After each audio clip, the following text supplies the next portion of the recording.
A Can Palauet de Mataró podem trobar diverses propostes culturals. Entre totes elles destaquem el projecte Obres als Dipòsits comissariat per Frederic Montornès. Es tracta d'un projecte temporal que convida 10 artistes a destapar aquelles obres que normalment es troben als dipòsits i magatzems dels museus fora de l'abast de qualsevol visitant.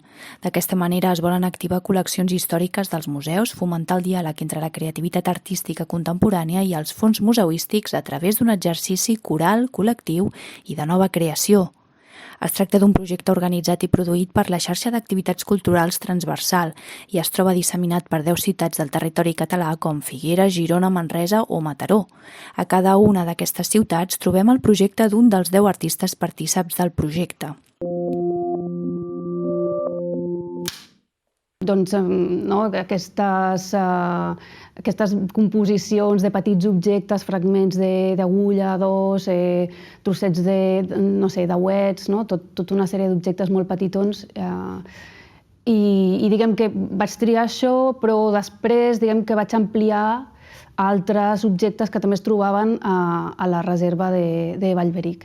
A Mataró es pot gaudir de l'obra La part que falta de l'artista Lua Koderk i es pot visitar simultàniament a l'Espai Mag de Can Palauet i al Museu de Mataró Can Serra. Per mostrar les peces triades, l'artista proposa un treball expositiu clàssic i alhora videogràfic repartit en tots dos espais.